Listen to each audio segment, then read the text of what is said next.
4 দফা দাবি আদায়ের লক্ষ্যে সচিবালয় অভিমুখে লং মার্চ করেছে মেডিকেল অ্যাসিস্ট্যান্ট ট্রেনিং স্কুল শিক্ষার্থীরা। রোববার বিকেল 4:15 দিকে রাজধানীর শাহবাগ মোড় থেকে লং মার্চ শুরু করেন তারা।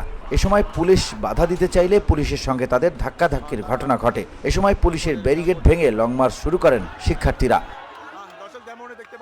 এর আগে অন্তর্বর্তীকালীন সরকারের স্বাস্থ্য উপদেষ্টা নূরজাহান বেগমের সঙ্গে বৈঠকে বসেন শিক্ষার্থীদের 5 সদস্যের প্রতিনিধি দল। বিকেল 3:30টার দিকে ম্যাথস শিক্ষার্থীদের প্রতিনিধি দল বৈঠকের উদ্দেশ্যে স্বাস্থ্য মন্ত্রণালয়ে যান।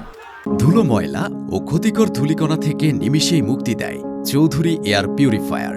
এর শক্তিশালী সাকশন ঘরের কোনায় কোনায় লুকিয়ে থাকা সকল ধুলা টেনে ফিল্টার করে এবং বের করে আনে নির্মল ও স্বাস্থ্যকর হাওয়া। এর আগে বিকেল 2:45টার দিকে স্বাস্থ্য উপদেষ্টার প্রতিনিধি হিসেবে আন্দোলনরত মেডিকেল অ্যাসিস্ট্যান্ট ট্রেনিং স্কুল শিক্ষার্থীদের সঙ্গে কথা বলতে আসেন স্বাস্থ্য উপদেষ্টার বিশেষ সহকারী ও ছাত্র প্রতিনিধি মোহাম্মদ তুহিন ফারাবী। এই সময় স্বাস্থ্য উপদেষ্টার প্রতিনিধি হিসেবে কথা বলতে চাইলে শিক্ষার্থীদের অনেকে ভুয়া স্লোগান দিতে থাকেন। পরে আন্দোলনরত শিক্ষার্থীদের স্লোগান থামানোর আহ্বান জানান সাধারণ ম্যাথস শিক্ষার্থী ঐক্য পরিষদের কেন্দ্রীয় সমন্বয়করা। এরপর উপস্থিত শিক্ষার্থীদের উদ্দেশ্যে কথা বলেন তুহিন ফারাবী।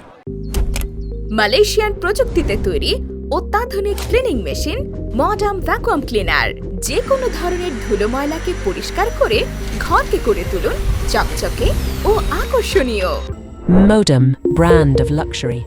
ম্যাথস শিক্ষার্থীদের 4 দফা দাবির মধ্যে রয়েছে অনতিবিলম্বে 10ম গ্রেডে শূন্য পদে নিয়োগ, কর্মসংস্থান ও সরকারি বেসরকারি পর্যায়ে নতুন পদ সৃজন, কোর্স কারিকুলাম সংশোধন ও প্রতিষ্ঠানের নাম পরিবর্তন করে মেডিকেল ইনস্টিটিউট করা, প্রস্তাবিত অ্যালাইড হেলথ প্রফেশনাল বোর্ড বাতিল করে স্বতন্ত্র medical education board of Bangladesh board গঠন এবং আন্তর্জাতিক মানদণ্ড ও BM&DC স্বীকৃত ক্লিনিক্যাল বিষয়ে উচ্চশিক্ষার সুযোগ প্রদান।